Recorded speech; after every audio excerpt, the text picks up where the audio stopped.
And hi there, YouTube viewers. Welcome to Stratosphere Lounge. It's Bill Whittle here in 1080p, coming to you on streaming out on Twitch, which is a huge improvement. And the video quality and just the ease of use and everything is just fantastic. And I'm very I'm indebted to our friend Foghorn for helping me set this up. So yes, I am using OBS. It's wonderful. And as usual, things take longer than I think it will, so I didn't give myself enough time to get everything completely in place, but I didn't want to disappoint anybody by having, things working out really well. You know what I ought to do? I'm going to repost this over on Facebook, and I should probably post it over on Ustream, unless somebody else wants to do that for me. That'd be awesome. Because I don't want people to be going there and wondering, where the hell is he? So let me just put this up on the Facebook page for people. I keep forgetting this link is pretty new here, so I'll do that real quick. Sorry about the delay here. Here we go. Showtime.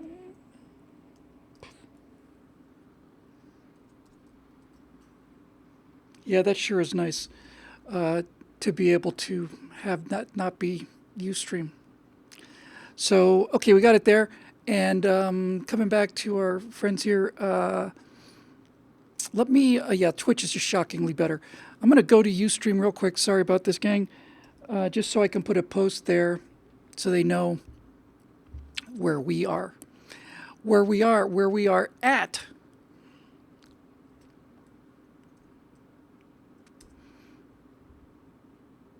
Looks like it went, no? A couple people. Hey, thanks, John. Okay, so here we are. It's great to be here. And I actually, since we have media, I did prepare one thing. I might be able to get a couple things else, but one thing certainly, which I'll show you in a minute. I'll show you now, and then we can get it over with. This is the first finished footage in the computer graphic shorts, in the short films. That's really the way to think about them. The short films that I'm going to be making. So what I'm about to show you here is a commercial. It's just a commercial. Doesn't appear. It does not appear in its entirety in the finished first episode, in episode 1, but it's a commercial for a strip club, and it's at the strip club where this massacre happens, with the sign outside that says, no murder allowed inside. So since I had a chance to be building all of these technologies at the same time, the one that I actually had some competence with earliest was the human characters. So this is what I'm about to show you is a commercial. And it's kind of an I don't want to say in-game commercial. It's in the, it's inside the story. These guys say, "Oh, you got to see this commercial. We ought to go to Sid's." So Sid's is this nightclub named after Sid Mead, and Sid's is a place where they enjoy, where Sid enjoys, and the customers enjoy, blurring the line between human and biological. So just keep an eye on your volume. I don't think it's going to be shockingly loud, but it might be just a little bit. So this is the first of the work I can show you that's going to be in the episode 1. And one last time, this is a commercial for the fictional strip club called Sid's, which is in the Star Citizen universe. Hope you like it. I put a lot of work into it, and here we go.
Ta-da!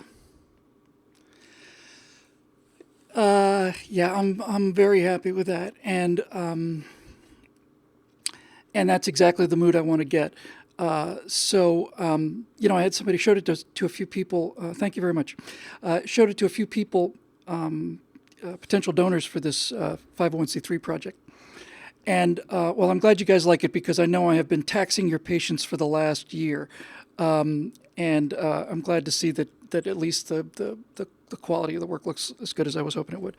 I was at a fund at a that wasn't a fundraiser. It was an event where I saw John Cox, the Republican candidate for governor, and and I had a chance to talk to people who were potential donors into this project to kind of get. I was going to say to spread conservative values, but that's not what it's about.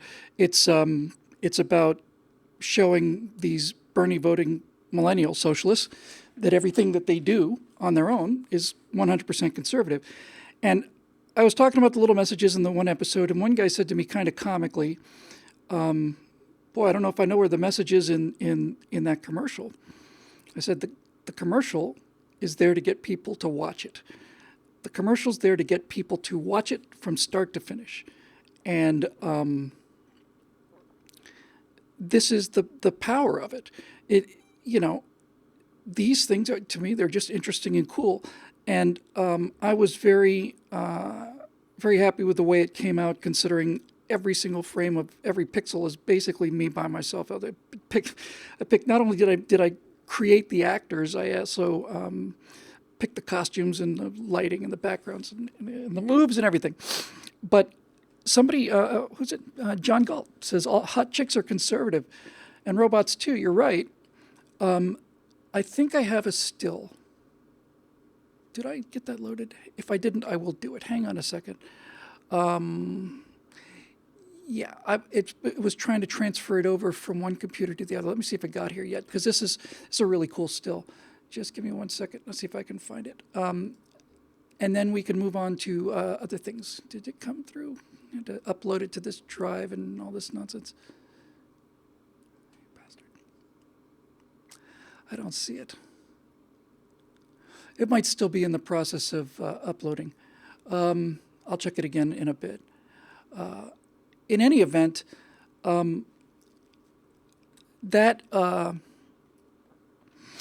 those sexy hot robots are conservatives, and so is the beautiful girl on the aerial routine, and they're all conservatives. And I've got a still coming over. I don't know if I can get it here. I'm so tempted just to do a thumb drive, but that's just going to be a catastrophe.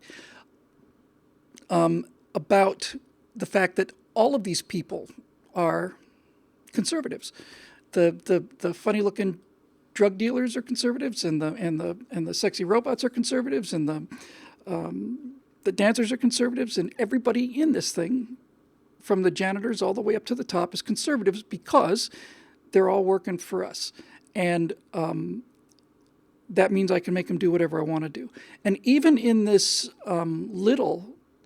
tiny little mini project that I just showed you, yeah, it wasn't an awkward mocap session for me. I was here for hours trying to get those hips just right. What you've just seen, you can't unsee. My point is, it was so much fun, even in this tiny little mini picture within a picture, to be able to do things like, fast cut edits and use music. Just that was really, really fun. So now I have to get the rest of this thing going. And whether or not we're going to make the October 10th deadline is highly problematic. It's not impossible. But it's, at the very least, we will have a very cool trailer to show, and we'll have this before Christmas. So that's a fact. It's unbelievably complex and time-consuming, especially by myself and unfortunately. oh, hi, Okosti. Way to go. My eyes, the goggles do nothing. Yeah, that was the greatest moment in The Simpsons ever. And I'm really not trying to nail myself to a crosshair or anything. It's just that every single thing that gets done, I have to do. And I'll just give you a great example. I'm doing a detailed version of this kind of this iconic spaceship from the game, and I'm retexturing it, and I'm retexturing it to make it look much more realistic than it does in the game. And that meant taking a one piece block, like a block of marble of this spaceship object, and peeling off segments, pretty much almost a polygon at a time. Select all this stuff and set that as a separate file. And here's the engines, and I'm going to save that separately. And here's the Gatling gun on the nose. I'm going to save that separately.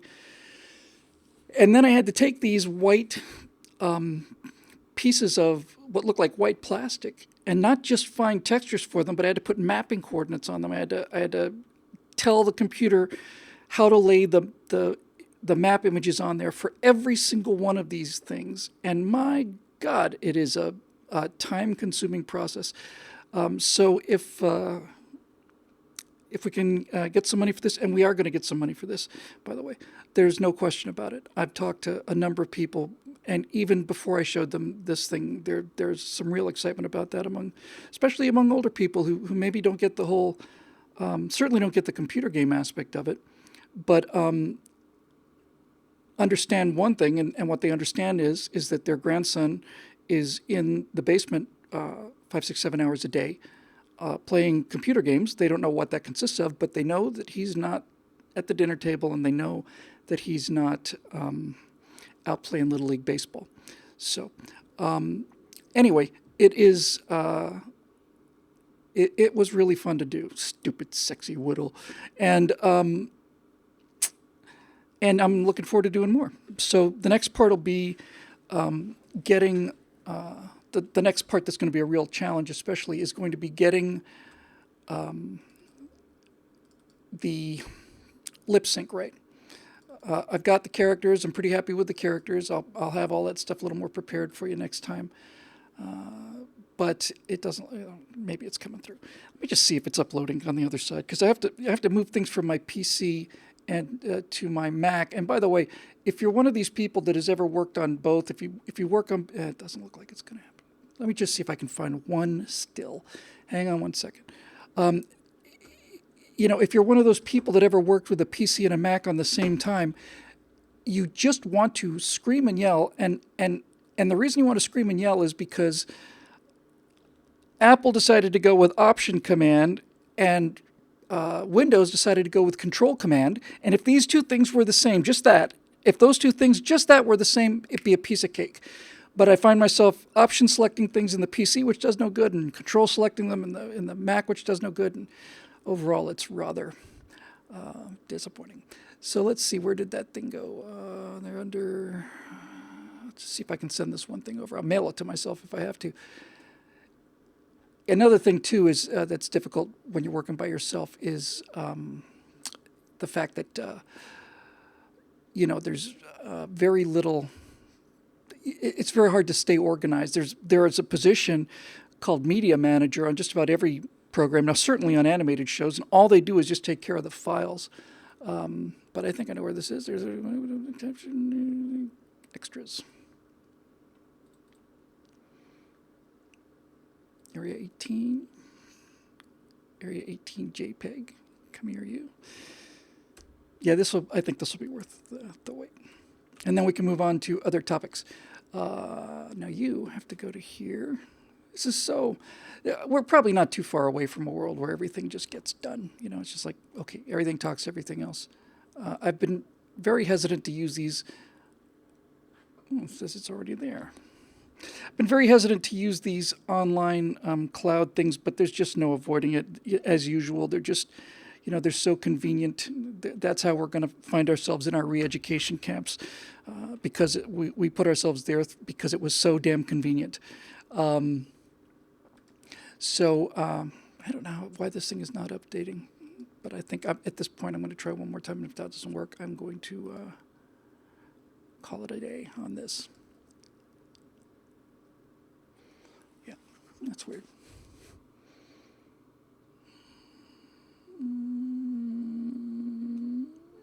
OneDrive app. Yes, I do. Yes, I do. Hang in there, hang in there. Sorry, it'll be worth the wait. Presumably. So anyway, I hope everybody's doing well. I'm happy to be here on Switch, and it's a remarkably better world. All right, this is not beyond my capabilities; it's just beyond my capabilities right now. So let's forget it. I'll have it for you next time.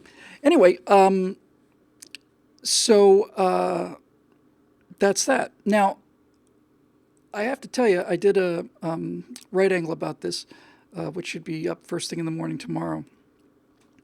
Natasha and I went out to see. Whoa, something happened. Did I freeze up? What's going on? Oh, there we go. We went out to see Christopher Robin, and I have to tell you, that movie certainly affected me more than anything since Greatest Showman. I think it affected me more than Greatest Showman, and I cannot recommend this movie highly enough. And I want to talk about it for a minute. I mean, honestly, there are very few times when I have this kind of an endorsement, but I really mean it. You really need to go to the effort to get out there and see this thing. It is really, really that good. And the topic of my right angle was not that it's a movie review so much as it's a culture review. When it's got to be 5 or 6 times in that movie you tear up. Steve Green started tearing up just talking about Winnie the Pooh on the Right Angle Show.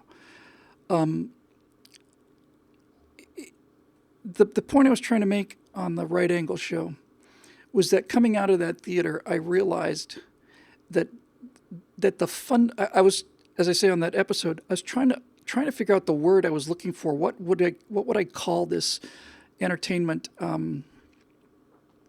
Was it noble? It's certainly noble, and it's certainly excellent. It's entertaining. It's funny. It's all what's the word I'm looking for? I couldn't find it, and it took me a while because we haven't heard it in a while. But the word I'm looking for this is wholesome, and wholesome has become like such a square label. But in the true meaning of the sense, this movie is wholesome to the degree that it provides nutrition for your soul. It is something that your body has to have, and it's of the highest quality. It's the difference between having a Snickers bar and a Coke for breakfast, or having a glass of orange juice and bacon and eggs and toast and and pancakes and all the rest of it. It's just they're both breakfast, but there's an enormous difference. And when I was in that movie, and especially right afterwards, it's so moving and it's so clean. It's the farthest thing from boring. It's the farthest thing from, Squaresville. It's just so clean that you feel clean. And when you're done with the movie, you walk out of the theater feeling like a better person than you were when you went in. And you are. You're just a better person. And because the essence of this Winnie the Pooh thing was captured so beautifully in this movie by not only by the creatures, which I have to tell you, I know they're computer graphics, but I simply couldn't tell. They simply look like talking stuffed animals. That's all there is to it. But it's so sweet, and it's so moving, and it's so important. It's about important things. And then I realized, the reason that people loved Hollywood, that Hollywood was Hollywood, was because for 50, 60 years we made movies like this where you came out of the theater feeling better than you did before you went in. If you have children, you have to go. You just have to go. Okay, have to go see this movie. And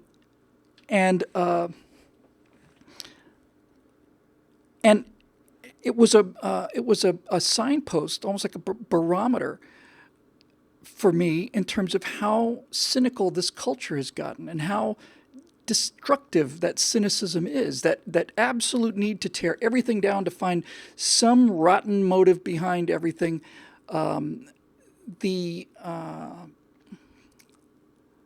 When I got back, I remember a Kenny Loggins song, which I didn't ever have a recording of, but I remember Kenny Loggins sang a song about Winnie the Pooh.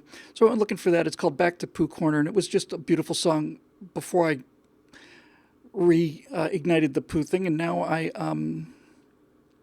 I wanted to hear it again. So I went looking for it and found it on YouTube. And also on YouTube, the still picture of this will be in the right angle tomorrow. I found a number of videos that had basically the same vibe. And this particular one that I referenced was called something like the, was it the dark side or the something side of, hang on, this I need to find because I know where it is. In fact, it might be an interesting test to see how easy I can just kind of on the fly bring pictures into this thing.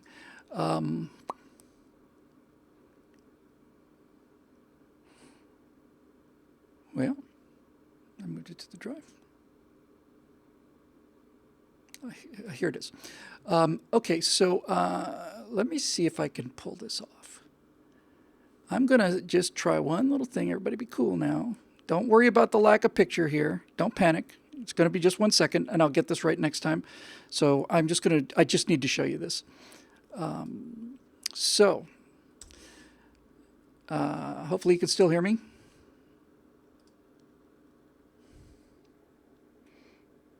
It's worth the wait.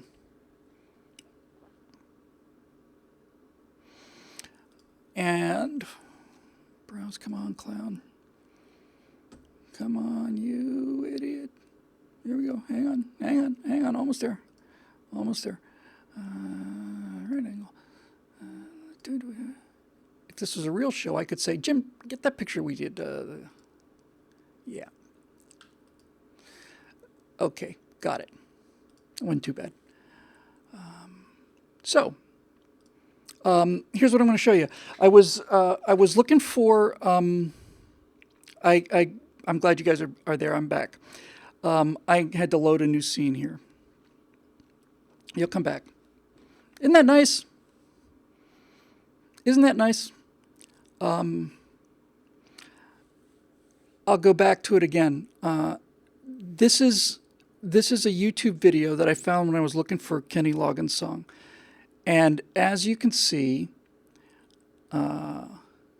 it's called The Disturbing Real Story of Winnie the Pooh.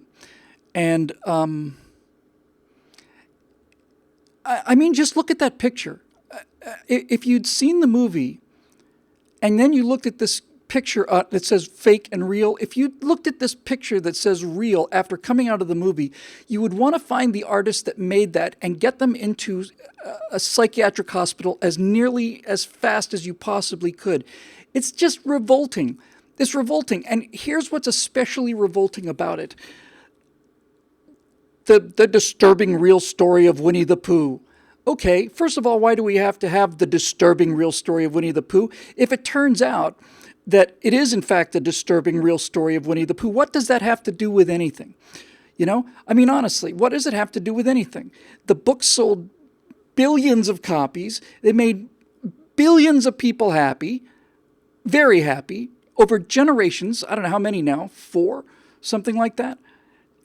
And so the first thing that we have to do in 2018 when a new movie like this comes out and makes everybody feel so good about things, they feel so good about just life in general, that you immediately have to go out there if you're a left-winger and you have to find some way to basically, just urinate all over it. You got to make it filthy. You got to make it dirty. You cannot allow beautiful, clean things to exist in this society. That's not to say that they don't, but as far as the left is concerned, they have to be destroyed. And this is something I find very, very, very, very interesting. What is it about something this beautiful, like the Winnie the Pooh stories, that means it has to be destroyed, has to be brought down, made dirty? The disturbing real story of Winnie the Pooh. Let me tell you what the disturbing real story of Winnie the Pooh is, by the way, because it actually kind of amplifies the point. This video says that there's 2 disturbing stories, 2 disturbing parts to Winnie the Pooh. The first part is about Christopher Robin, the actual Christopher Robin, who was the son of A.A. Milne, who wrote the books. Milne had been really traumatized by the war, and he was, suffering from PTSD, decided he wanted to go out in the country someplace and try to calm down and get over it. And when he was there, out in the cottage, he saw his son playing with his stuffed dolls, and you can look. I should have this picture too. I wish. Let me do it. Why not? It's relatively easy compared to what it was before. It'd be nice if I could just drag it and drop it here. But take a look at this. This is I don't know if you've seen them before, but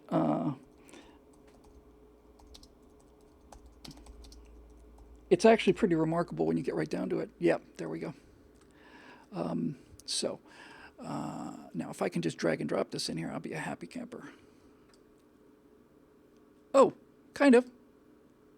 Okay, I'll take it. Pretty crummy image. Let me see if I can find a better one. But at least we're doing this in real time. That makes me happy. Yeah, this is a little better. So let's put this up. And then presumably there's some way to get rid of this thing. Oops, that's me. I bet you I've completely, utterly. Oh, there it is. Okay, no good, no problem. Go away. Sorry, we're all learning together.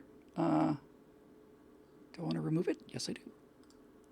Hey, how about that? Here's a better version. And we'll just zoom this thing up too. Come on.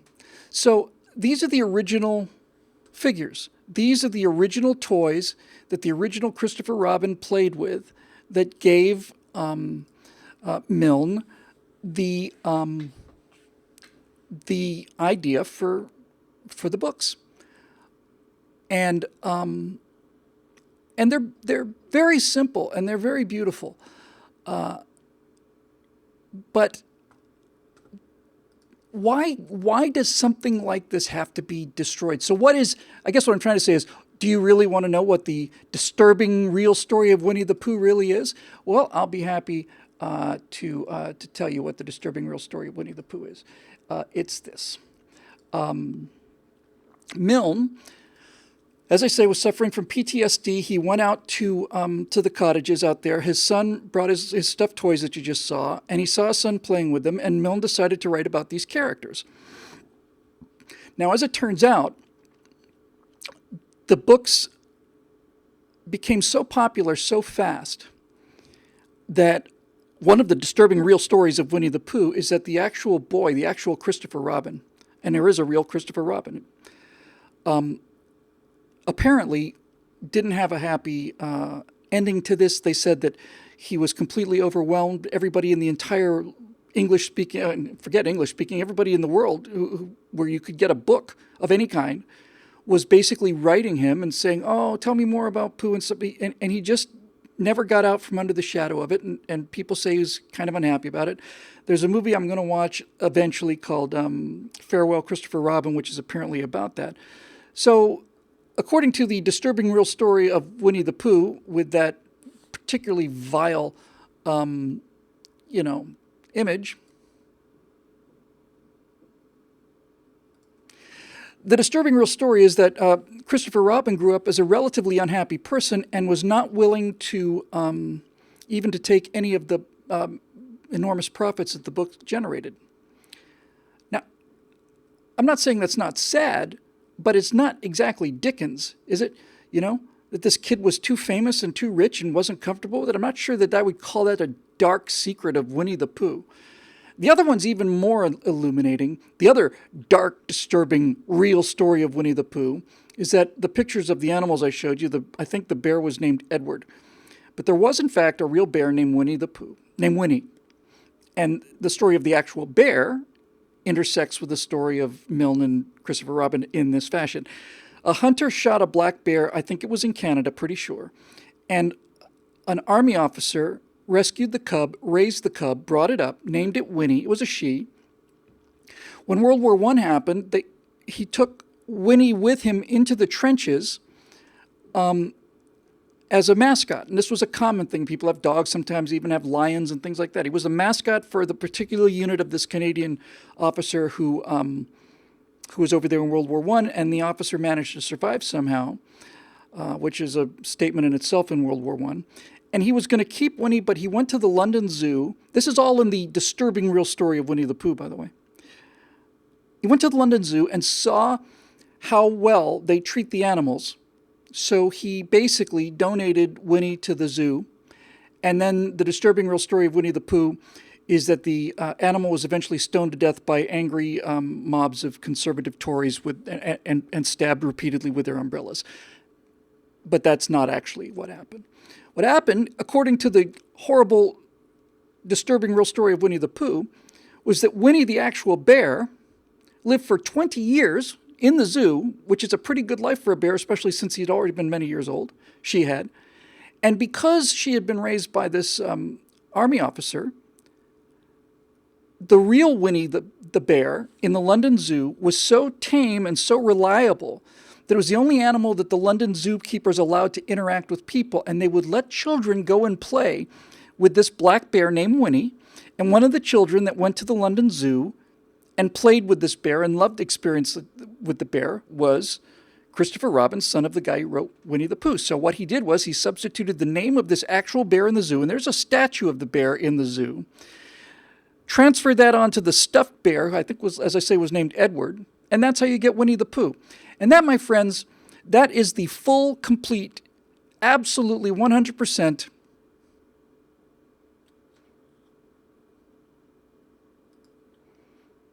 What's the matter with us? You know, what's the matter with us? The person who made the voice of this video is this 18, 19, 20-year-old female. And they put it up there to get hits. And the reason they thought they'd get hits is because they knew that there would be an audience of people their own age who want to know something bad about something good. And that is a market that apparently is not going to dry up anytime soon. You know, when I say what does that say about us, I don't know how to parse that. When I say us, I mean obviously modern Americans, modern people, but I also don't want to be included in that us. Scott Ott's certainly not included in that us. He went to see the movie, and Steve Green, as I said, is so connected to Winnie the Pooh, hadn't seen it yet, but he got all choked up just talking about his memories of Winnie the Pooh. And that kind of separates us from the lower forms of life, like the socialists and the progressives, I suppose. I really think that it does. I think that there's a clear case that could be made that intellectuals in the Frankfurt School understood that in order to destroy America, you had to destroy its moral fiber. And that has been a half a century long process. But it's happened. The destruction of the moral fiber of the country means you have something as beautiful and as sweet and as kind and as uplifting as Winnie the Pooh, and now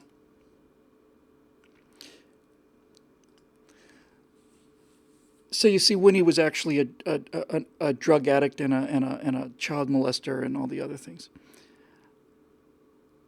Somebody mentioned that they think we're past peak. We're past peak deconstructionism. I've been saying I think we're past peak progressivism for about 2-3 months now. I feel it very strongly. People are. It was Ian Little said where people are starting to reconstruct things. That's what I liked about Winnie the Pooh, about the Christopher Robin movie, and the main reason why I really think you need to go see it. Because I intellectually knew that this wasn't coming, but emotionally I felt like it was coming. Having been conditioned now by these left-wing values to believe in nothing, I still don't consider myself to be brainwashed to believe in nothing. There are a lot of things I believe in, and one of them is this movie, and that's why we're talking about it. But nevertheless, the overall brainwashing aspect and the cynicism of this modern culture brought onto us by the left had me thinking that during this movie, Christopher Robin, I kept this nasty feeling in the back of my stomach the whole time, which was when he's going to get run over by a truck or he's going to explode or something, and he's going to blow away in the wind, and we're going to be told, you know, that these things, there was going to be some kind of horrible twist that ended up kicking you in the guts and knocking all the wind out of you, and it just didn't happen. It just didn't happen. Ewan McGregor is one of my favorite actors, and he's so bloody wonderful in this because you have to believe him as a grown man who talks to stuffed animals, and at the same time, you have to believe that he's the kind of guy who's so stressed out with work that he doesn't have time to talk to stuffed animals. And it's the whole movie goes around him. Amazing, amazing job he did. But there is no reversal, and there is no twist, and we don't get disappointed, and we don't find out the hero has feet of clay, and nobody dies, and and there's no tragic lesson to be learned. And furthermore, there's no lesson of any kind to be learned. We're not, other than the fact, the lessons of Winnie the Pooh itself, which is, friendship and this sort of this sort of this sort of simple wisdom that comes out of this stuffed bear. Eeyore, by the way, is voiced by Brad Garrett and runs away with the show. Is just absolutely drop dead hilarious. But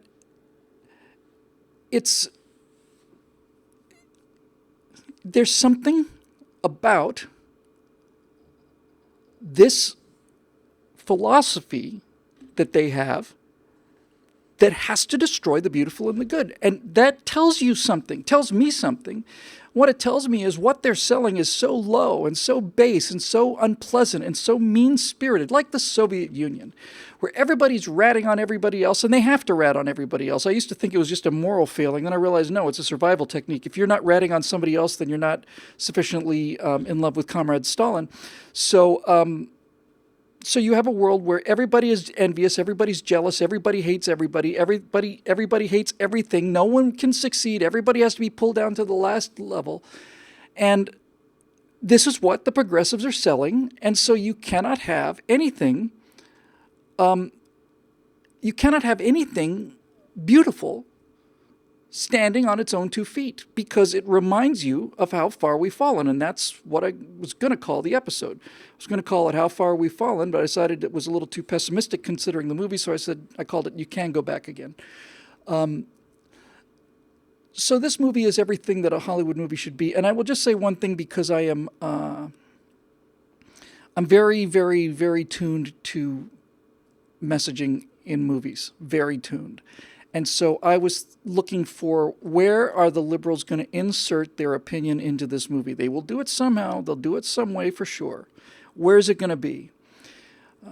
Christopher Robin, I'm not giving away any spoilers or anything. Christopher Robin works in a gigantic corporation run by old white men who are determined to cut spending, and that means cutting the staff and so on. And I thought the end of this movie was going to be where Christopher Robin comes in and basically talks about how evil capitalism is and how heartless it is and how you need to, all this stuff. And that's not what happens at all. What happens is Christopher Robin comes in and basically says the answer is that we're not capitalistic enough. We need to sell more stuff to more people. Just about fell out of my chair. It's beautiful, beautiful, incredible.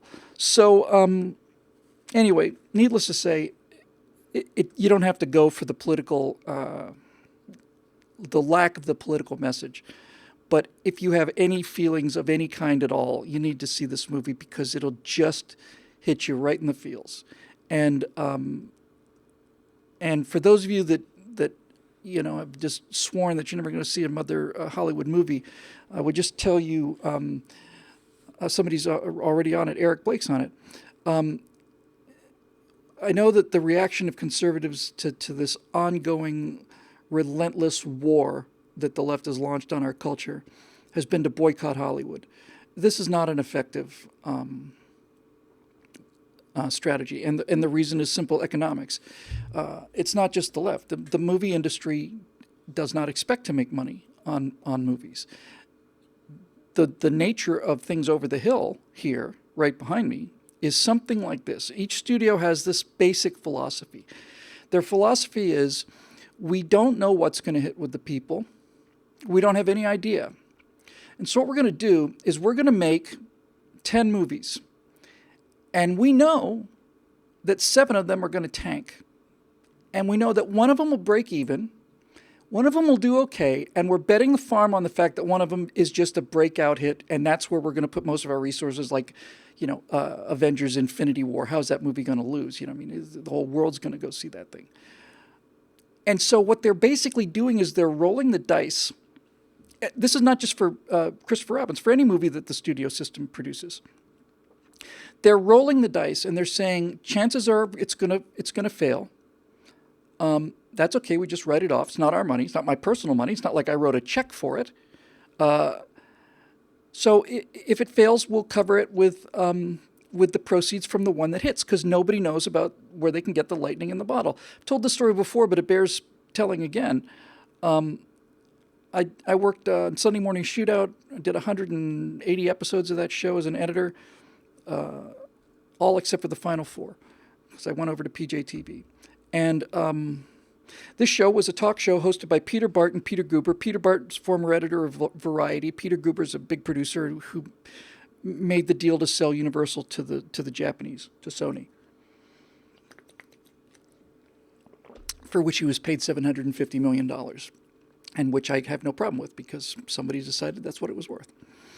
But Peter Guber told the story on air of when he was trying to convince these Japanese businessmen and an electronics firm to get into the film business. He basically had to explain what I just explained. And he said he was in a boardroom with all of these Japanese suits and said, here's the reality of the situation. 7 or 8 of the 10 movies that we make are gonna be flops. One of them will break even, and 1 or 2 of them might be hits. And the Japanese executive at the other end of the table looked at him, dead serious, and said, well, I don't understand. Why don't you just make hits? And that was their attitude, and that's a rational attitude to an irrational phenomenon. Why don't you just make the hits? Nobody knows what the hits are going to be. So Hollywood basically looks around, and they're putting chips down on all these different numbers. And so if you decide that you're going to boycott a movie and the movie doesn't make money, that doesn't hurt Hollywood. It doesn't care. Hollywood doesn't care. One of the reasons why the accounting is so crooked in Hollywood is because of this dynamic. So if you're part of a film that's a success, like Lord of the Rings or Fight Club, and you've got a piece of the back end, you'll never see the back end, ever, because those profits will be cross-collateralized into the losses, and so there it is. My point is, you cannot hurt Hollywood by not going to a movie because they expect that the movie's going to fail. But if the whole country shows up and goes to a movie, then the people that made that movie will mindlessly flock to whatever it was about that movie and try to make a bunch of those. Because this is how the thing works here. William Goldman, I think, screenwriter, he summed up Hollywood absolutely perfectly. Somebody was asking him to explain Hollywood, and he said, ain't nobody knows nothing about anything. It's exactly right. Ain't nobody knows nothing about anything over there. There's no way to predict it. It's like when you hear somebody saying, well, first thing we're going to do is we're gonna make a viral video. Really? You're going to make a viral video, are you? Okay. Tell me how that works. You'll hear Tide or somebody, or some advertising agency says, well, first we'll make you a viral video. No, you won't. No, you won't. The only example I can think of off the top of my head of people that went out to make a video that would do well and actually go viral. The only thing that I can think of is the safety video for Virgin America. But that's how the system works, folks. So if you think you're going to punish Hollywood by not going to their movies, you won't. But if you want to see more stuff that actually makes you feel better than you did when you came out, and if you understand the reason why this is important, then you need to go see this movie and see it as many times as you can, because if it's a hit, they'll make more of them. And here's the final thought I had. I was talking to my beautiful wife about this because she was as moved as I was, and we're coming home. And 2 things I want to add. The first thing is that Christopher Robin can save society. Christopher Robin can save civilization. And here's what I mean by that. The future is what we expect it to be. And this is not some hippy-dippy, New Age spiritualism, visualization and planes and, vibrations and all the rest of this stuff. It's simple nuts and bolts hardware store logic. Our thoughts determine our attitudes. Our attitudes determine our actions, and our actions determine our future. And coming out of this movie, my thoughts were elevated to a level that was pretty much the norm for society in the 1940s and 50s and 60s, early 60s. And I realized that it's the ancient old saw about computer code, right? Garbage in, garbage out. You throw garbage into the numbers, garbage numbers go into the computer, then garbage is going to come out. Gigo. So, when a movie like this comes out, it makes you a better person. You feel better. You realize that there are things like eternal truths on things like family and loyalty, happiness, joyousness, a sort of innocence. All of these things are real and they exist. They're trying very hard to stamp them out, but when you see a movie like this, you realize, no, they're not only did they not stamp them out, they're eternal. These things are immortal and eternal, and they're important. And that's why you need to go and see it, because it'll hit you right. It just 5 or 6 times, it's like, boom. And I mentioned to Steve when he was retelling a story about Winnie the Pooh, and we shot the right angles yesterday. And Steve got choked up. He couldn't continue for a while. He just really was just about to cry. And when he just finished, I said, Steve, I want to talk about that emotion that you're feeling, because I felt that in this movie 5, 6, 7 times. And the reason you're crying is not because you're sad or angry or unhappy. You're crying because you're so filled with goodness. There's so much goodness that you cannot contain it all. And this is the same thing for anything. When you see a parade of veterans marching by, or you're at an air show and you see the F-16 demonstration team. Sorry, Fogger. And something just moves you so much. Or you're at a baseball game, they sing the national anthem, and you start to get teary-eyed because your heart is bursting with happiness and pride and love and things like that. And if you have a society where people experience that every day, then that will color their thoughts. Their thoughts will be positive, clean, wholesome thoughts. Clean, wholesome thoughts on the part of a population will lead to clean and wholesome attitudes. Clean and wholesome attitudes will lead to clean and wholesome actions like voting. And we will get the government we deserve. Right now we have the government we deserve. And there's no way around that. The way to get the country back and the way to get all of these horrible things undone, we could talk about all these plans that we all have, and I'm in the middle of this, but nevertheless, ultimately it comes down to you have to make the best citizen you can out of yourself, and whatever people you can influence, that's great. My experience has been relatively extensive in this field. Doesn't mean I know everything, but my experience has been that goodness needs to be taught to you by somebody who you respect. And when somebody you respect does teach you about goodness, it clicks. There's a. It's not like just some other thing you learned. It feels right. It's like, okay, yes, he's right. And we as a society, America in the post-war America, especially, but really for most of our history until the progressives came along in the late 60s, but especially in post-World War II America, before the, say, 66, 67. I think that must have been the most wholesome, good, decent society that ever existed on this earth. And I had a thought about this too many episodes ago. I'm an enormous fan of Mystery Science Theater 3000, which is also a cynical show, but it's not a dark show. It's not mean. And the fun it pokes is fun. It's not a dark show. Those of you who may not, if you've never heard of it or don't know it, I know most of us have heard it, certainly. Mystery Science Theater 3000 is where they take a terribly bad movie and they have either Joel or Mike, a human, and 2 robots, which are puppets, watching the movie and making comments about how awful the movie is. And it's hilarious. And it's one of my favorite shows ever. But one of the things that MST3K makes fun of a lot are short films. And most of these short films came from the 50s. And the richest target for this kind of cynical sort of, laughter is we put our faith in blast hard cheese. But one of the things that the Mystery Science Theater made fun of the best were these shorts that were made all the time in the 40s and 50s, and maybe even to the 60s. And the shorts are easily mocked because they're things like personal hygiene or what to do on a date and stuff like this. And they're from 1950s, and they're badly acted and they're badly written.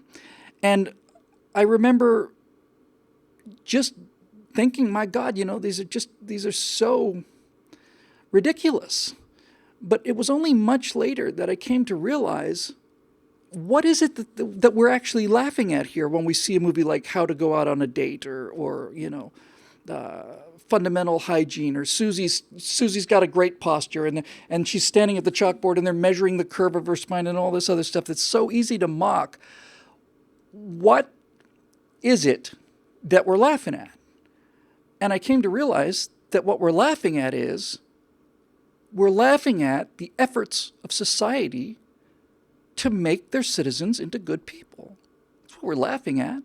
We're laughing at the idea that society could do things like tell you how to be a better person. And I don't mean to pick you out, Dave, because I think you're hilarious and I just love you, man. But for example, Dave just wrote in the comment section, Susie has the clap. Yeah, that's right. Why does Susie have bad posture? Because Susie's got the clap. Because she's got syphilis. Ha ha ha! You see, and this is the disease. This is the disease. I had a chance to talk with Evan Sayed about this. We got to be pretty good friends. Evan and his partner Karen and my wife Natasha and I were doing a bunch of things together. He's a very smart guy, very funny guy. Evan Sayed wrote for David Letterman and was actually pretty close to David Letterman. And Letterman called him on the phone and told him about opportunities for jobs and so on and so forth. So Evan was telling me about when the Letterman show started. And I've written a few TV scripts. I didn't get them produced, but I've written a few. So we had a kind of a mutual vocabulary going there. And Evan was talking about when the Letterman show was starting, and Evan was writing funny material for the Letterman show. And the producers said, no, we don't want this. What now? We don't want this. What do you want? And the producers said, well, we just did a segment on plankton. Come again? We did a segment on plankton. What's funny about plankton? Nothing. That's why we like it. Okay? And then I realized the point that Evan was trying to make, and I realized what happened to our society. Being funny became square because it had been done. And so we're not going to be funny. We're going to be edgy.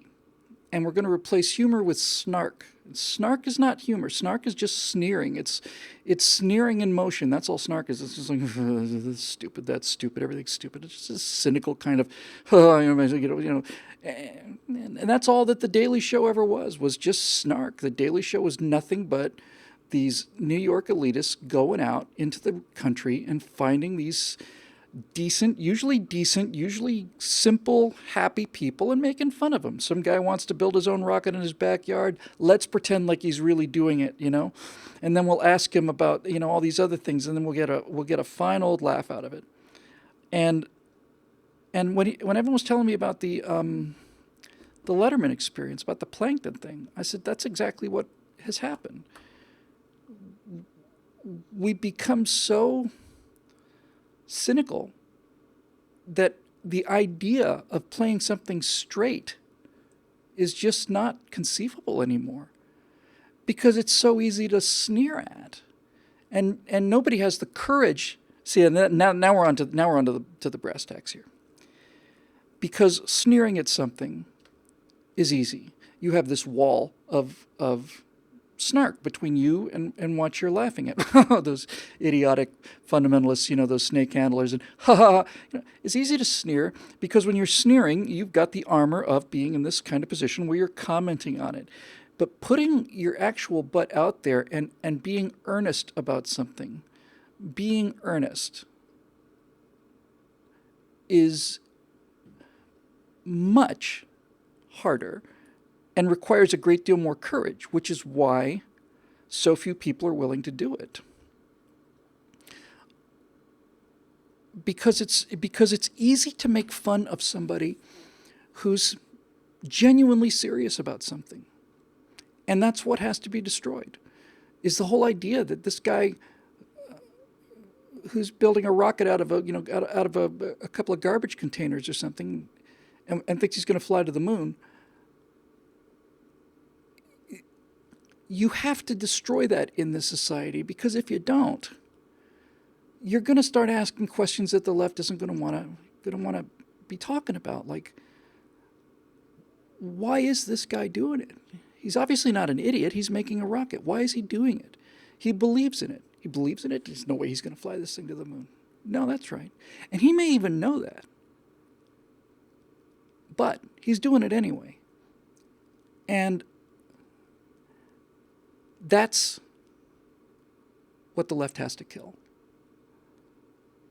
They have to kill. They have to kill that honesty and that moral clarity and that spiritually clean quality has to be covered with mud. Let's just say mud, because they're going to go further than that. So it has to be destroyed, and we don't have to let it be destroyed.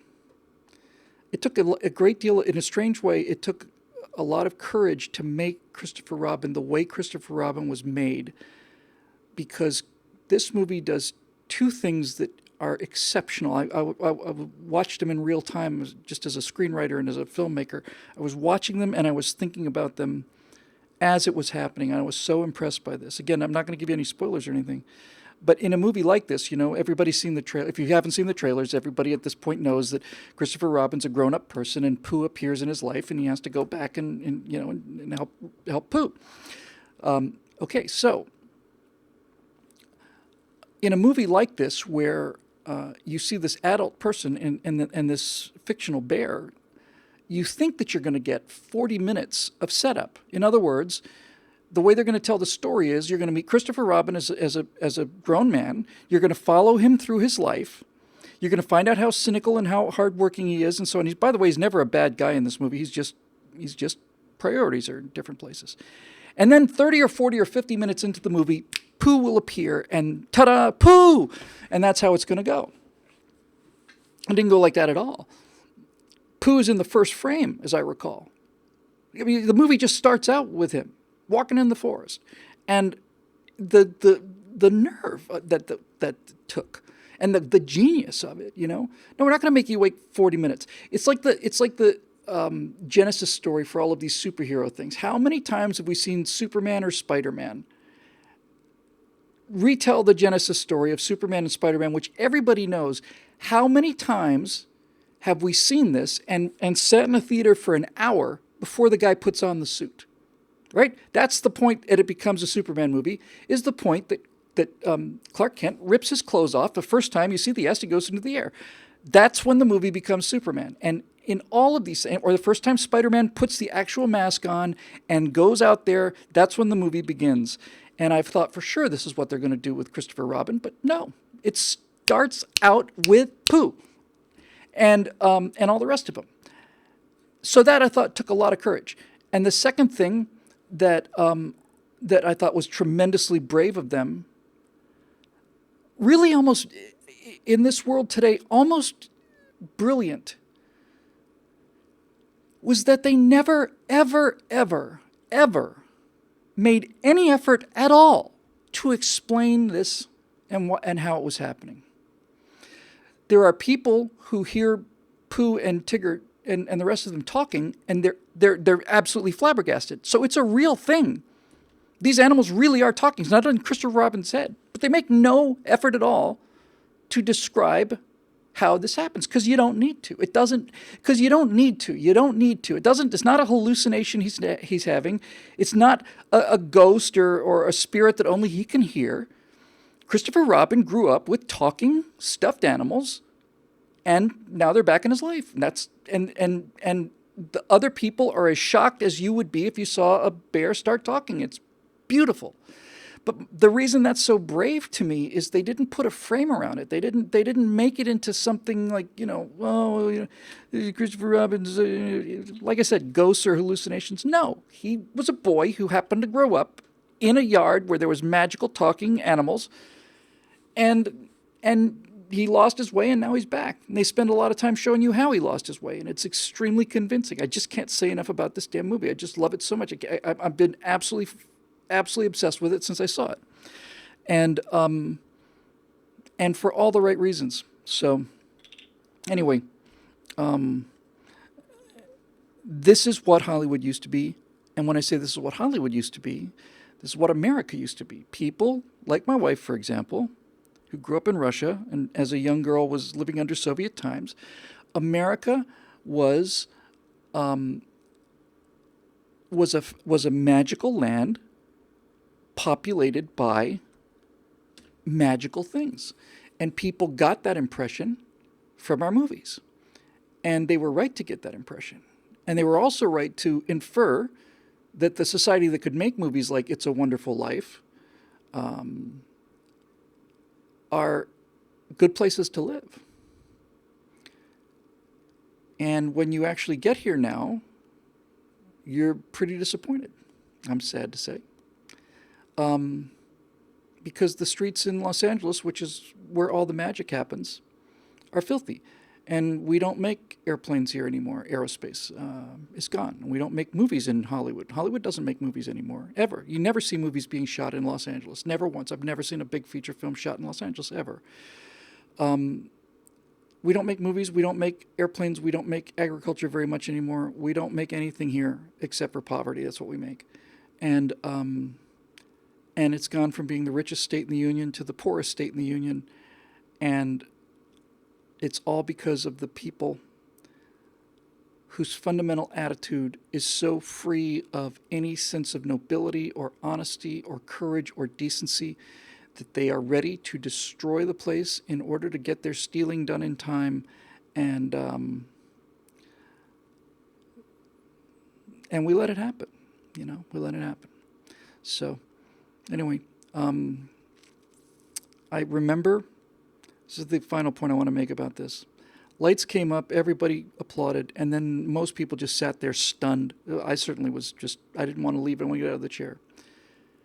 Because the ending of it is so beautiful, and it's so perfect. And it hits you in such a powerful way. And I remember just sitting in the theater, being overwhelmed by this, and I turned to Natasha and I said, honey, this feeling that we're feeling right now, this is power. This is power that has been used for evil purposes. When people are this emotionally transported someplace, this is power. And we won't touch it. The left does nothing but use this power for evil purposes, and somebody's got to get in there and pick up this wand and start using it for the purposes it was originally made for, which is to make things good. The creative people in Hollywood and the most creative people in the world used to have the wand of entertainment, which as I said last week, is just simply getting rid of the brain and talking directly to the heart. And when you feel how much emotion that a movie like Christopher Robin generates, and how much emotion it generates, and you realize that for 40, 50 years now, people have been using that in a very, very nasty, cynical way in order to get what they want. And we won't touch it. We don't even, most conservatives don't even believe it exists. But if you have the chance to go to this movie, please do it, and please see it in a theater if you can, only because of the experience. As part of the experience is the shared communal experience of having other people crying in the same room. And when you feel that emotion come over you, realize that the left has known about this for at least 50, 60, 70 years and uses this to poison your mind.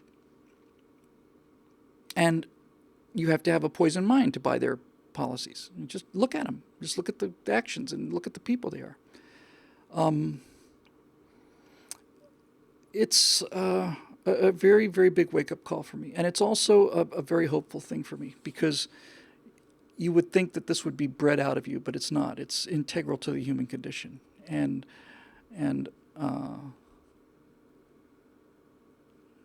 I just thought it was a really good movie, and it needs to be seen.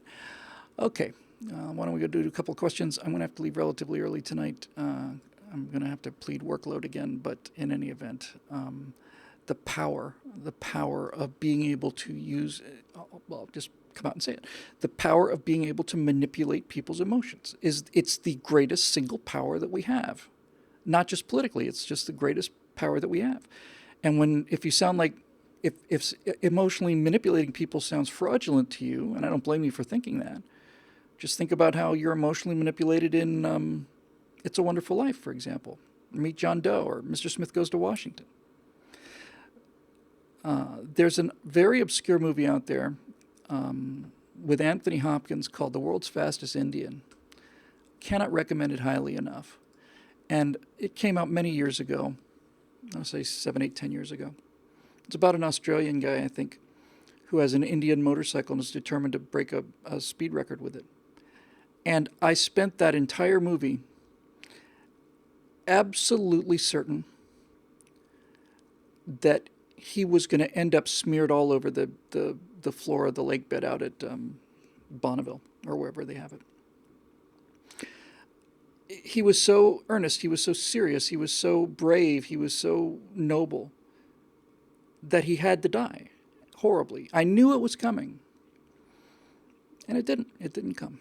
It was based on a true story, and I just remember I remember being flattened, just struck dumb by the fact that this awful, horrible thing that I knew was going to happen to him based on modern culture didn't happen to him. No, he didn't die horribly. How about that? Lots to think about. All right, let's see what we got here on the Facebook page. I can maybe do 2 of these or something, and then we'll have to call it a day. Come on. The page she is refreshing. Let me help it out.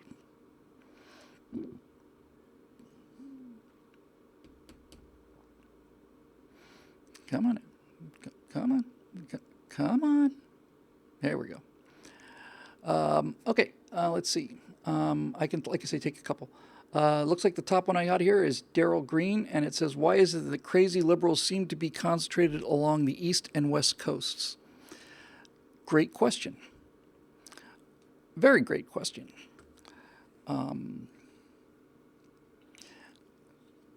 It's the value of having a bit of an education. I didn't know the answer to that question until you asked it, and I just started thinking about it, and it took me about 5 seconds to process the data, and then I began to realize it.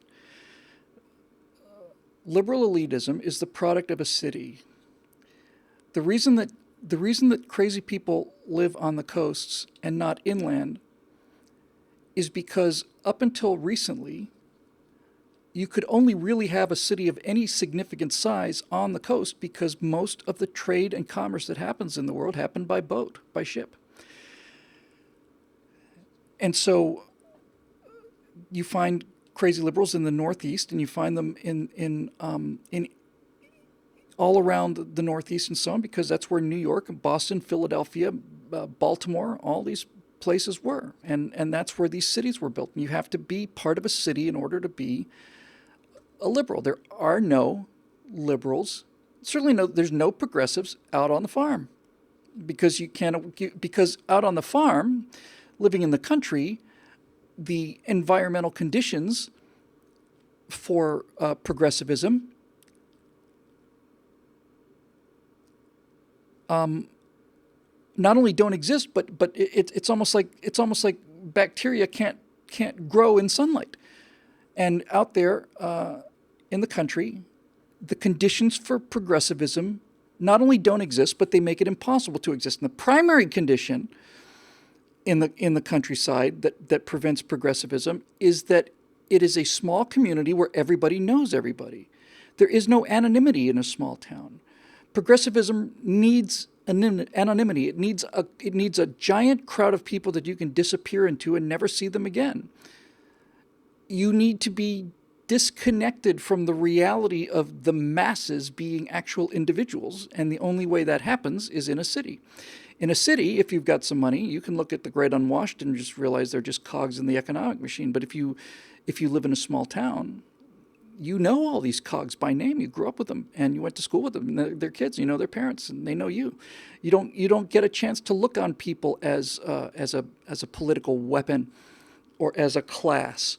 You don't see them as a class. These are not proletarians or peasants. They're citizens. They're farmers, and they're people who work out in the middle of nowhere. But they're people, and we know them. And you cannot demonize some people and excuse others out there. But you can in a big city. Now you could argue that L.A. really is an example. San Francisco is a perfect example of a city that is a city because it's a port. San Francisco Bay may be the best natural harbor in the world. I'm quite sure it's at least the best one in the United States. And so San Francisco is based on a city, and this progressivism is a rot that happens on cities. And that's why New York is so progressive. Now, Los Angeles, you could make an interesting different case for, because Los Angeles, for a second there, seemed to disprove the theory, because although Long Beach has since become the major import spot for America because of all the trade we do with Asia now, but it wasn't for the longest time. And you realize that LA was an exception because LA was built on an industry that happened right around the same time as progressivism began to get started. The end of the 19th century in the early part of the 20th century. And LA became LA because of the entertainment industry.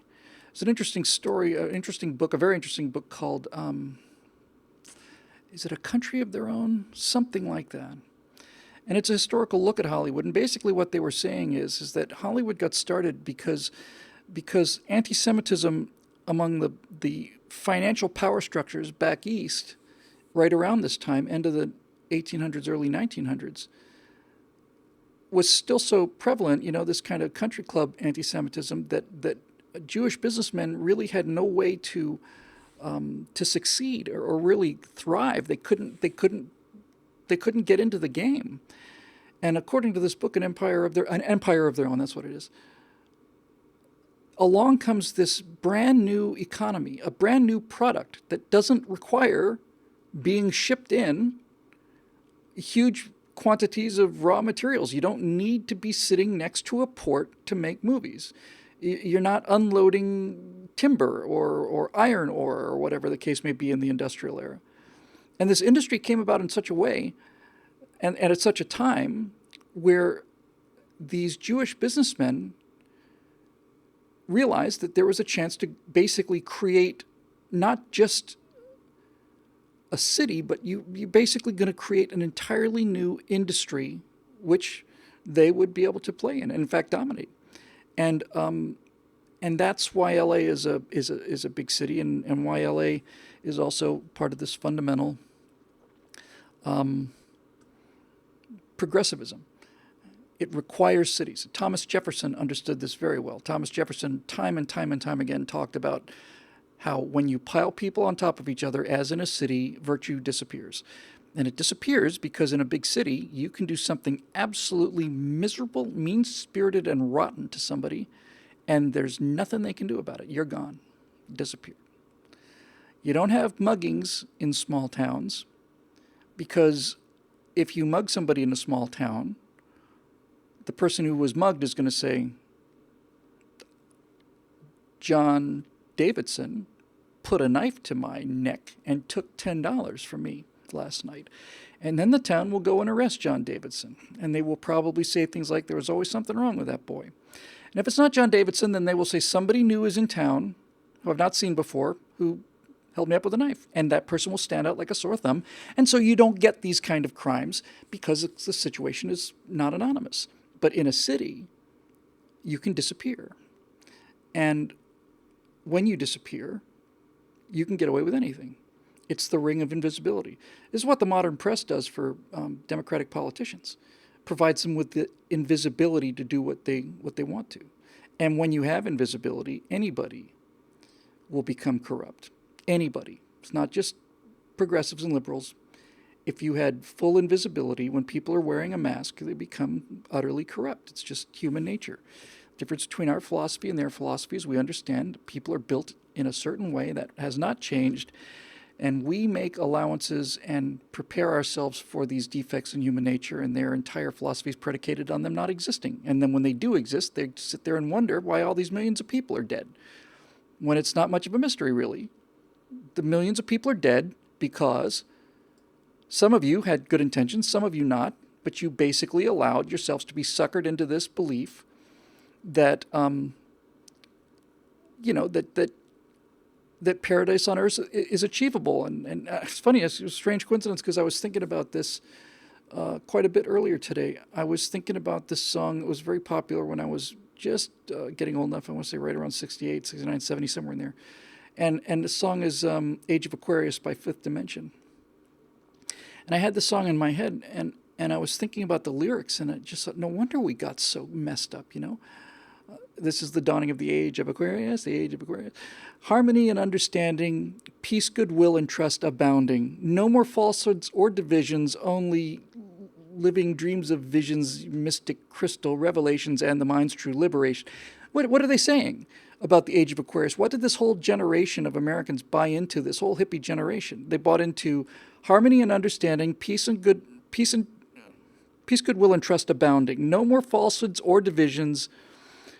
Oh, I forget what, only living something, something, something. No.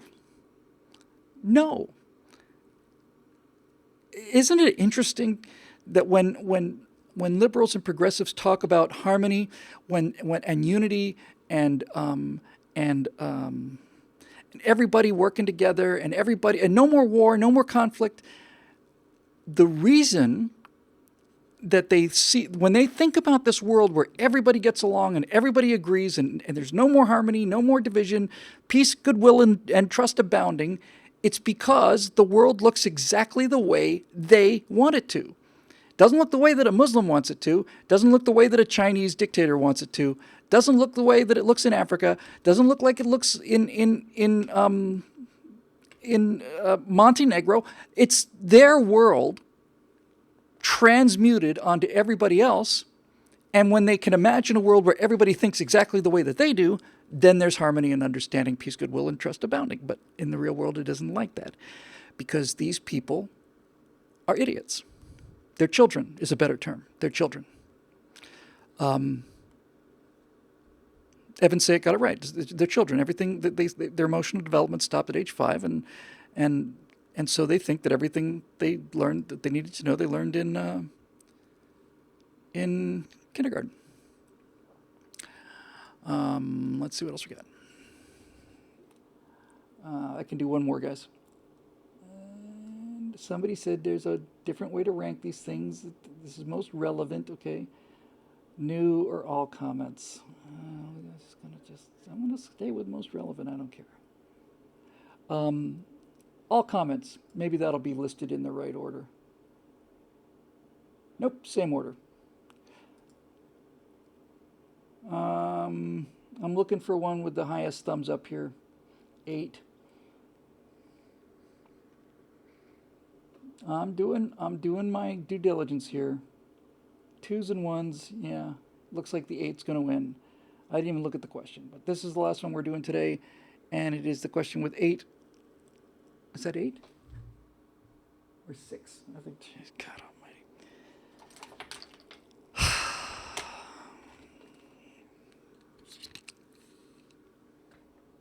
6. So it looks like it's going to be the 7. We have to get this exactly right because we don't want anybody to be deeply offended by anything here. God knows. Yeah, we'll do the 7. Susan Speakman, hi, Bill. I read last week of a Republican state rep in Massachusetts who beat the Dems in the state house at their own game. A bill was introduced that would allow residents to identify themselves as male, female, or X on their driver's licenses. So he promptly filed amendments for each one of the 73 genders listed by Facebook. Each amendment had to be debated and voted on, forced the Dems to put their genderized money where their mouths were. The Speaker finally pulled the bill. Is this the kind of thing that we're going to have to do in general with our legislatures in order to bring sanity back? I'm afraid we might ultimately be tripped up by our own cleverness. What say you? I say absolutely, Susan. You're absolutely right. There's only one way to beat these people, and that's to do what they want with the hand still on the rein. Do what they want. The way to beat gender, this whole gender fluidity thing, is to have every single male in America get a doctor friend to say that they identify as female and then file for lower insurance rates. I notice the feminists don't talk about the lower insurance rates and all the other benefits, actuarial benefits that accrue to women when they talk about this 72 cents on the dollar nonsense. You'd think that if they're champions of equality, they'd be leading the charge against the fact that women have lower insurance rates than men do. And the reason that women have lower rates than men do is because they get into fewer accidents than men. And the reason they get into fewer accidents than men is because they don't drive as aggressively as men do. And there you go. So it makes perfect sense to give them a better rate because insurance is all about statistics. And nevertheless, we digress. So yes, the most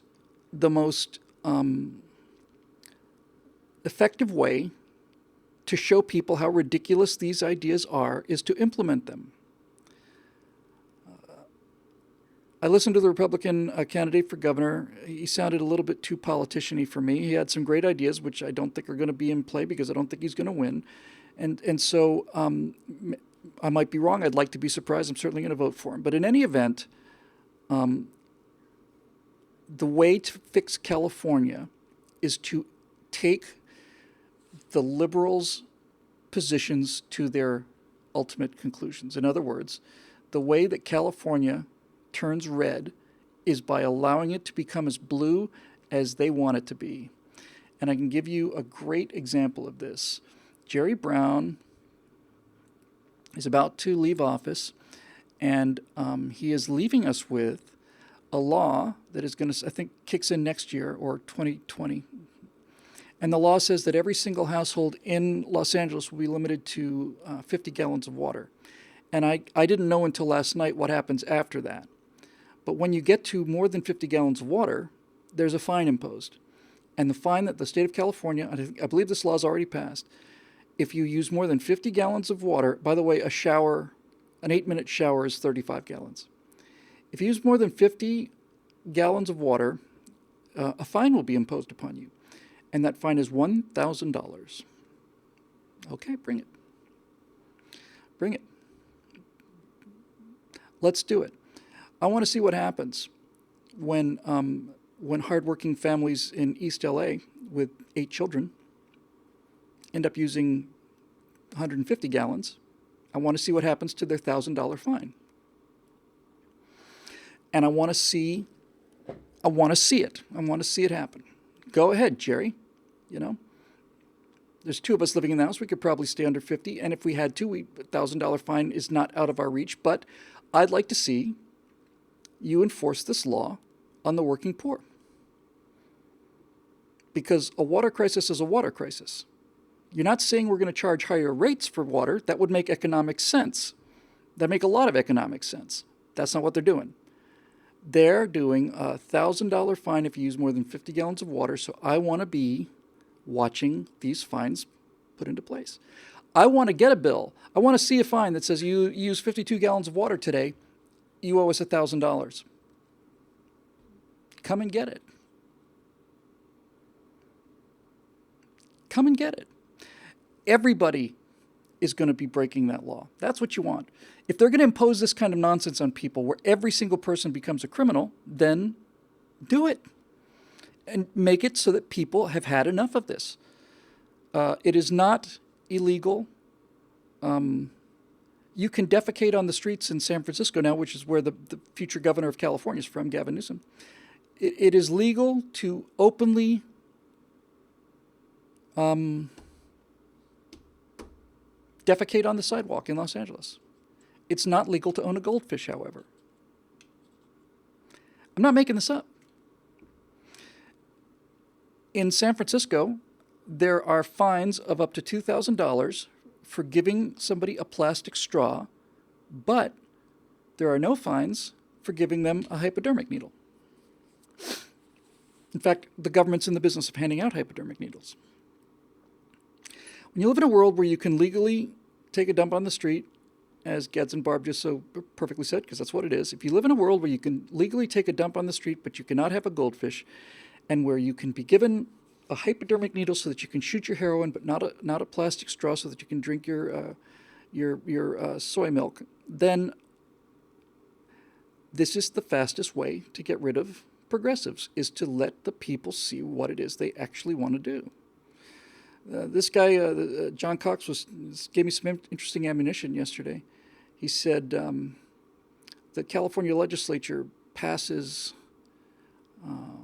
maybe it was him and a video I saw in California the night before that my wife showed me. California passes something like 4 laws a day. That's the rate of legislation that gets written in California, 4 laws a day. Now, unfortunately for the lawmakers, all of the good stuff is already taken. You know, don't murder somebody, let's say, or it's against the law to start a fire in a building. Those are already taken. So what do the legislators do now? Well, the more laws you make, the harder you have to look to find new laws. So we'll make straws illegal. Why not? You know, save the planet that way. Because if we don't, we're gonna destroy the planet. If we keep using plastic straws, we'll destroy the planet. Somebody had the information on it, said something like, I think the total number of plastics in the ocean that are contributed by the United States is something like 1%, 2%, because we've actually taken this pretty seriously. It's Asia, really. It's just pumping out this stuff. They don't care. Something like 1/3 to 1/4 of the air pollution in San Francisco is generated by China. That's right. 1/3 to 1/4 of the air pollution in San Francisco has traveled the Pacific Ocean, which is half the planet, because of China. But that don't allow the fact that 1 or 2% of the plastics in the ocean are produced by America, and don't ever think about the fact that the percentage of plastic that we do put into the ocean consists of drinking straws, which is another fraction of a percent. Make sure that you enforce a law that says that if you give somebody a straw in a restaurant without them asking for it, that restaurant's going to get a $2,000 fine. Go ahead, do it, and start enforcing that laws. People have asked me 100 times why I still live here. I have 2 reasons that I've made pretty clear. One of them is it's just climate paradise for a guy who grew up in Florida, and to live with a world with no humidity and no mosquitoes is a very nice thing in the water. And the second thing is it is astonishingly beautiful here. I came in 1988. I got off the plane. I went out boogie boarding out in the Ventura County line. I was sitting in the Pacific Ocean, watched the sun go down, surrounded by sea lions, and I said, this is where I need to be. This is my home. So that's the emotional reason I'm here. The practical reason I'm here is because this is where the lunacy is. This is, you know, like I said, if you're going to be a volcanologist, you have to live under the volcano. And that's it. Now, there are some things that would force me to leave this city. But right now, I can basically afford it. I can afford it emotionally, and I can afford it financially. I couldn't afford to run a real business here. You know, we used to employ 4 people full-time here before all the shadow banning happened and stuff. Now we have 1 person, 2 people part-time. I could never have a full-time employee here anymore. In the back wall of that back room there, on the wall by law, are a number of posters. The whole back wall of the little break room in there, the whole wall, 7-8 feet wide and 4 feet tall, is plastered with posters that I am required by law to have up there, even though I don't have any employees full time. And it is nothing, if you read them, it's nothing but here's how you, the employee, are protected from the horrible depredations of me, the capitalist oppressor. Here's your minimum wage. Here's your here are your rights under workers' comp. Here's your anti-harassment laws. Here's your this laws. Here's your anti-whistleblower laws. There's all of it. And all this stuff has to be complied with. Plus, they take a big percentage of our income. And as was pointed out in this video I saw, a Los Angeles City Commissioner makes $175,000 a year. The national average for that kind of job is, I think, around $18,000 a year, and in Texas it's $1,300. If you're a Los Angeles City Commissioner and you become elected to the United States Senate, it's a pay cut.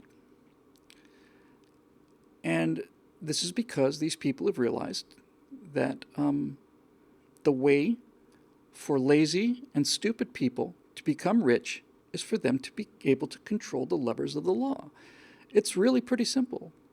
It's not that they don't know, it's just that they don't care. They have figured out the only way for lazy and stupid people who are not inclined to violence and murder. That's an important consideration, because if you are lazy and stupid, you can always become a Nazi and a communist. But if you're lazy, stupid, and cowardly, let's put it that way, then the only way you can become rich is by controlling the powers of the law.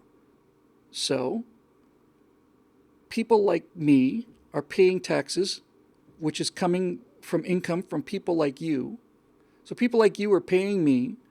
I pay California. California pays somebody to be $175,000 to sit on a city commission. And that's how it goes. One of the things that they've tried in Sacramento in order to reduce the murder rate is your money, which you work hard for, which comes to me, which I work hard for, goes out of my pocket to pay gang members not to murder each other.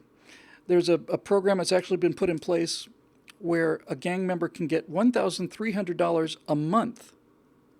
$1,300 a month, so long as he doesn't murder anybody.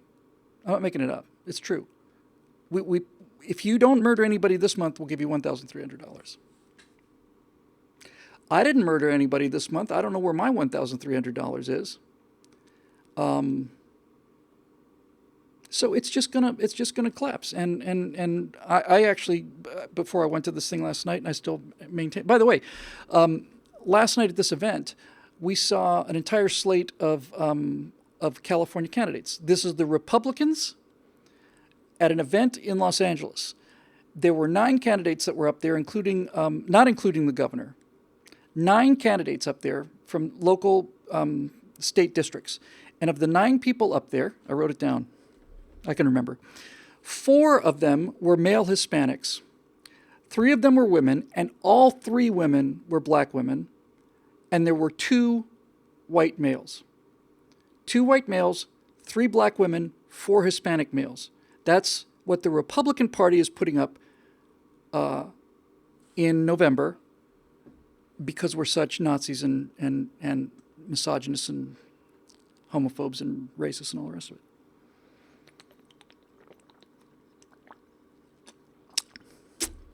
Yeah, Leoyas says, how do they prove they didn't? You mean they're getting paid for not getting caught? That's right. We're paying $1,300 for you to not be caught murdering somebody. All right, that'll do it, I think. I'm going to try and get a tiny little bit of work done, and then I'm going to go home to my beautiful wife, who's been shooting pictures all day. If I know Natasha, and I do, she is going to be glued to the computer for a while, because when she finishes a photo shoot, she's very happy. And when she finishes one with professional models, where she gets to actually exercise her talents like she did today, and she's probably very happy. So we'll see. In any event, I want to go home. I like being home. And one of the things that Christopher Robin hit me so hard with was just this sense of family. And I mean bigger family, the family of Christopher Robin and his wife and his daughter, but also, the family of Pooh and Piglet and Tigger, Eeyore, Kanga, Owl, Rabbit, all of them. It's a family. And I like going home to my family. And thank you for the kind words about Twitch. I had not quite realized that I couldn't put things together, but I'll try and get it more produced in the next time. But as I say, I don't want to disappoint anybody. I don't want anybody to be, shaken to their core. So anyway, I think that'll do it. I know I've recorded this for YouTube, and I hit the record button on Twitch, so presumably they'll be archived here. But whether they're not or not, it'll still be on YouTube, so that'll do it. All right, thanks very much for joining us. It's been great having you here. I love this new software. I love the new channel. I love the image quality. All of it's fantastic. Should have done it a long time ago. I kept telling you I wanted to do it, and you kept saying, no, stay on Ustream. And I just, have to listen to my audiences. I don't know what else I can say. All right, that'll do it. Hopefully we'll see you next week. Thanks again for all the support, especially to our members for making my life possible. And you be careful out there. We'll see you next time on the Stratosphere Lounge.